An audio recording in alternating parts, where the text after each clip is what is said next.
The drama surrounding the collision between gangsters and professional fighters reads like a myth, something torn straight from the pages of a gritty crime novel, yet every word of it is real. These weren't just brawlers from the alleyways or self-proclaimed tough guys puffing their chests on social media. These were men bred in the underworld, leaders of gangs, warriors of the streets who believed their fists could command the same power inside a boxing ring as they did in the gutters. But there's a code in boxing.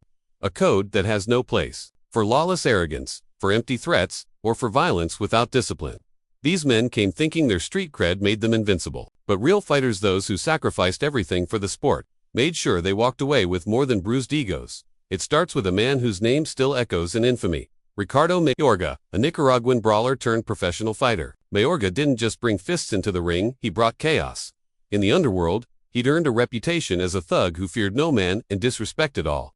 His transition into boxing wasn't so much a reinvention as it was an invasion. The sport didn't change him. He tried to change the sport. Mayorga treated boxing like an alleyway scrap, not a discipline. He smoked before weekends. He drank beer at press conferences. He spat on sportsmanship like it was a joke. And when it came to psychological warfare, no line was too far. Before his fight with Shane Mosley, Mayorga did the unthinkable. At a press event, he hurled a vile insult toward Mosley's wife, dragging her name through the mud in front of the cameras and microphones. There was a shift in the air that day, not just from Mosley, who could barely contain the rage behind his smile, but from every person watching. It was no longer about belts or paychecks. This had become something personal, something primal. When the bell rang, Mosley didn't dance around like he had with other opponents. He went straight for blood. Mayorga, cocky and unhinged, tried his usual antics, taunting, hands down, chin out, daring Shane to strike. He got what he asked for. Round after round, Mosley chipped away at him with surgical precision. Still, Mayorga clung on, showing the resilience of a cockroach, disgusting, but hard to kill. For 11 rounds, the street thug mocked the very fabric of the sport, treating the ring like just another corner in his lawless empire. But time, as always, reveals the truth. With 5 seconds left on the clock, as Mayorga leaned on the scorecards and believed he'd somehow escaped punishment, Mosley summoned a final burst of fury. One perfectly timed blow. It landed like a gunshot. Mayorga collapsed, his body sprawled, spirit broken.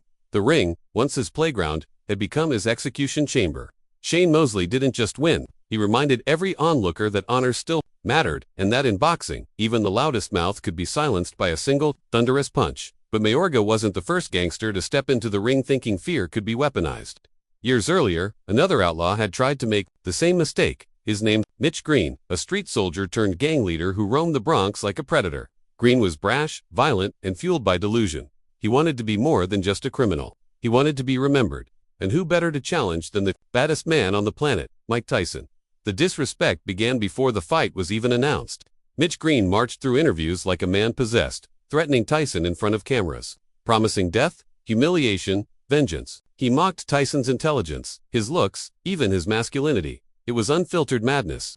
Tyson, already a wrecking machine in the ring, took it all in like fuel. He didn't yell back, he didn't threaten, he simply waited. Until the night came to settle it with fists. From the opening bell, it was no contest. Green's bark was loud, but his technique was sloppy, telegraphed punches, flailing defense, an amateur against a killer. Tyson picked him apart for 10 rounds. Not with rage, but with icy focus. Every shot was a lesson, every jab, a correction, every uppercut, a message. Green stayed on his feet, refusing to go down, but the damage was done. His body swelled, his pride deflated. When the final bell rang, Tyson hadn't just won the fight, he had carved his name into Green's memory forever. But this story doesn't end in the ring. 2 years later, still stewing in embarrassment, Green ambushed Tyson outside a clothing store in Harlem. The rematch was unsanctioned, unexpected, and over in one punch. Tyson landed a blow so brutal it left Green's eye shattered, his face disfigured, his confidence destroyed. That same gangster who once shouted, "You hit me, I'm going to kill you," now stood dazed, broken, and spiritually crushed. In a twist of irony so cinematic it borders on parody, Mitch Green would later become a preacher. "God has healed me," he said. "He has brought me out, whether divine or delivered through Tyson's fist." The message had landed loud and clear, but not all gangsters stormed the ring with threats and bravado. Some tried to sneak in under disguise. Meet Duna, boxing coach, a quiet man with a love for fast food and faster jabs. One day, a schoolboy with delusions of grandeur pretending to be part of Japan's infamous Yakuza strolled into his gym. He wasn't looking to train. He came to extort, demanding protection money as if Duna owed him something. But this wasn't a video game, and Huni wasn't some NPC waiting to be shaken down. he challenged the fake gangster to settle things the old-fashioned way in the ring. The Yakuza wannabe, cocky and clueless, agreed.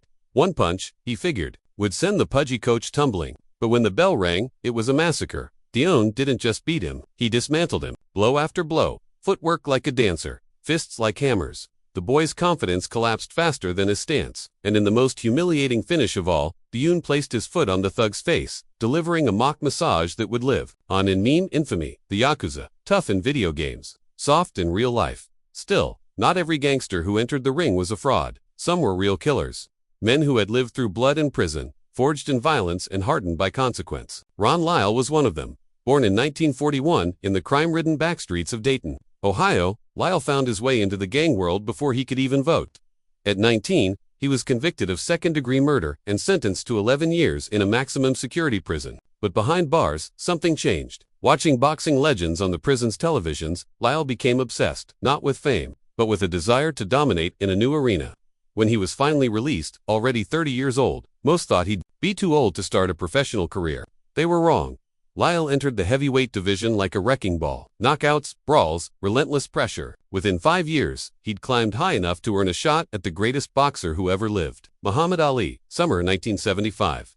Under the scorching lights of the ring, the former gangster faced the poet of the sport, and for 10 rounds, he made Ali look human. He didn't come to dance, he came to break. Blow after blow, Lyle pressed forward, landing shots that would have dropped lesser men. Ali's corner was screaming. Fans were stunned. Had the gangster really cracked the code? But boxing is about more than power. It's about time, patience, endurance, and Lyle, for all his strength, was running out of gas.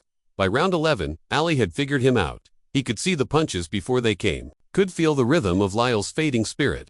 And when the moment came, Ali pounced. Like a lion circling a wounded rival, he cornered Lyle and unleashed hell. The referee had no choice but to step in. Lyle, still standing, was barely conscious. His eyes glazed, body trembling. The message was clear. Even the hardest criminals, the most dangerous men from the darkest corners, were no match for masters of the ring. Time and time again, these confrontations proved one thing. Boxing isn't just a sport. It's a proving ground. A sacred space, where rules, training, and discipline matter more than intimidation. Gangsters may rule the streets, but inside those ropes, the real warriors wear gloves, not guns. So the next time someone tries to drag the sport through the mud with empty threats and thug bravado, remember what happened to Mayorga, to Green, to the Yakuza wannabe, and even to Lyle, the most dangerous of them all. In boxing, the ring asterisk